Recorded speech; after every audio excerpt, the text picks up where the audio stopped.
What's up, Thor Nation?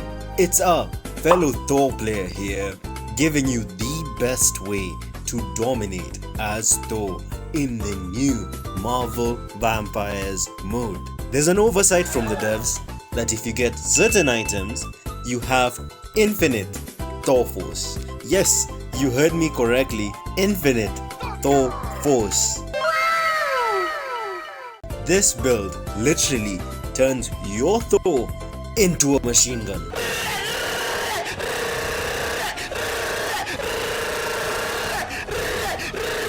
The build is very simple to do and can be done at any nightmare level, with the only limiting factor being the gear that you have to get and the skill tree perk. For the skill tree upgrade, it's called Ultimate Storm, which gives you both access to the machine gun mode as well as access to the glitch in the system. Normally, one upgrade with this allows you to have 0.15 seconds or so being refunded every time you fire. Even if you max out this specific skill tree, it only makes it 0.45 seconds, which even doesn't activate the glitch. What activates the glitch, you may ask? It's any item which has a reduced ultimate storm consumption time above 5 seconds. Now, here's where the totally mind-boggling way of trying to quantify what is happening here. This is my explanation. Because having that perk unlocked makes you shoot so fast, having the kickback time on your weapon reduces the time that Thor uses. You find that the time itself adds on, making the negative become positive and making your Thor have infinite wealth.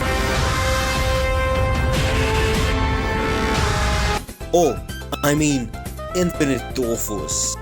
And this allows to get a lot of damage out fast and quick. With this, I can easily beat Nightmare 100, also having the highest damage in the team while I do it. It's very good, and for any Thor player, you should really try and use this exploit to your full potential, because this is one of the few ways to make this Thor build viable, hands down 100%. Now, with that major release of Thor's kit out of its way and people who want to actually do their own builds, it's time for me to showcase my build and what I personally think how you should play this Thor build. I'll explain the whole build process with my own thoughts in pure detail, or you can skip to the end if you want, and you'll find a slow stroll down if you just want to copy the build that I have without any of the explanations. For damage, I have a total of 5 points in damage bonus to increase my total output base damage, and 9 points in output amplification. As per what the game describes as output, it's extra amplification to all damage dealt with diminishing returns calculated. Tangent time. Kwang Kwang is using mathema English here, okay, to make these things harder than they sound. Basically, it just increases your damage boost. That's simple. On to the next skill. I personally put the skill divide into my primary attack speed, which is negligible, and primary damage to, increase my damage, and 1 point into the last critical hit damage over precision damage, which is the part of the build which really holds all the meat together of all your builds.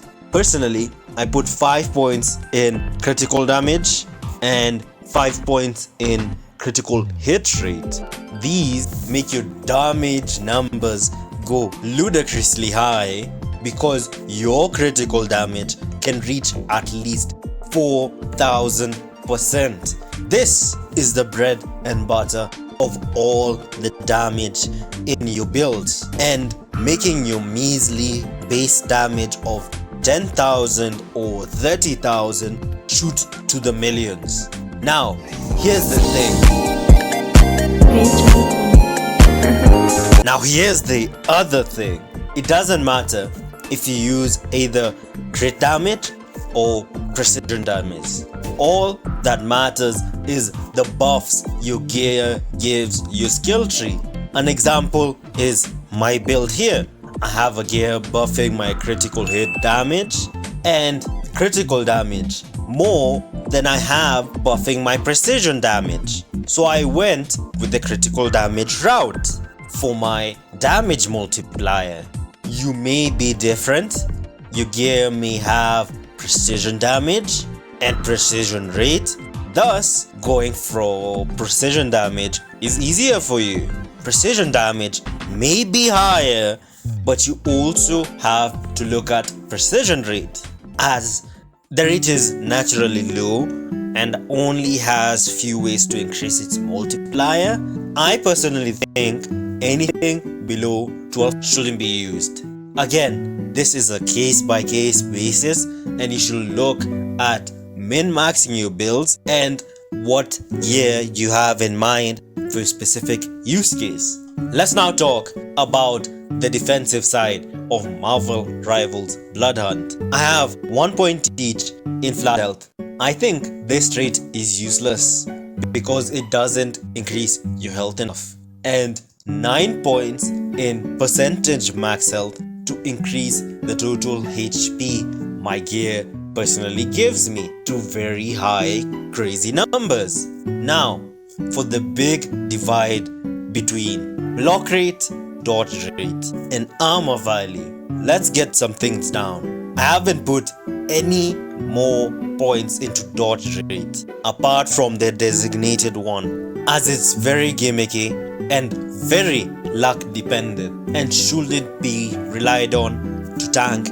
any damage. Even if your dodge rate is 15, there is no need for you to do it. You will just die. Now, for the elephant in the room between armor and block chance, what should you spec into? Again, it's very dependent on the armor rolls you get. Take my build for an example. I have very high armor percentiles on my gear, so it's obvious that I went for armor. Maybe your gear has block. You should spec into that instead of armor. Now, I don't think some people know the difference between the two, so here's my very basic explanation. Armor is the base damage you negate when you get hit after a multiplier. With my case, armor is 1250 and the armor absorption rate is 72%. Therefore, I negate a total of 900 damage when I get hit, and personally I can theoretically block double if I get better gear. For block damage, it's simpler. It's the chance of negating a specific amount of damage, and this goes higher than dodge rate. So if your block damage reduction is 1500 and your block chance is 50%, you block 1500 half the time you get hit. But this is very unreliable and unrealistic. And even if you max out block percentage from my personal gear that I have at this moment, you can only make it go up to 1200 and around a 70 to 73% block chance, and this is far worse than armor maxing. But if the gear you have is very block heavy, go with the blocking route, because you can get cards in game to increase that block chance higher. Now, for where the real min-maxing begins. The rune awakening side of the skill tree. I have put a single point in Enchanted Flurry, as it's one of the major buffs, as it increases the Mjolnir Bash attack speed, as well as increasing the lightning rod's massive damage that comes out of Thor's Mjolnir hammer. And the only reason why I upgraded it once is because the gear gives it a massive boost in percentile, and you don't need to increase it anymore because it gives you diminishing returns. For Immortal Rune, I didn't enable it, and that's because I have the Thor exploit. You don't need to increase the time because you're infinitely shooting. For Rolling Thunder, I put 3 points to have a tri-attack in his awakening state and to also increase its damage. This is where Thor's damage comes from. Well, part of it, but this is where a majority of his damage comes from. If you have multiple beams, you can hit multiple targets and have multiple amounts of damage. In his awakening state, this also boosts its damage by 60%. Endless Current is the next ability, and it's a must-have.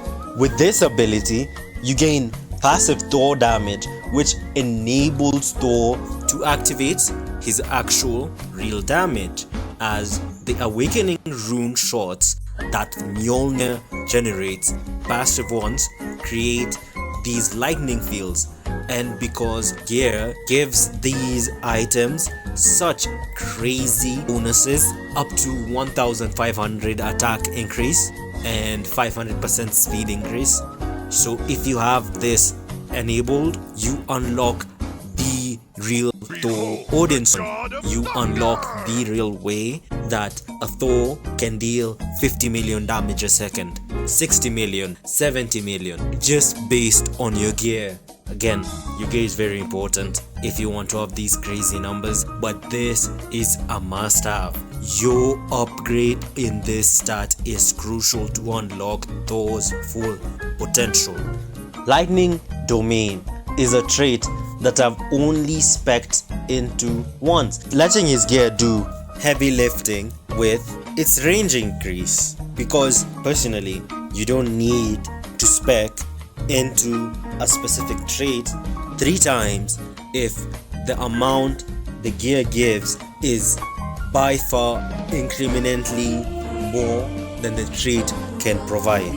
For High Voltage, I placed 3 points into it as to increase the damage of the lightning rods. Here I put 3 instead of 1 like the lightning domain, because here you find that each increase gives it around 150%, which is a lot.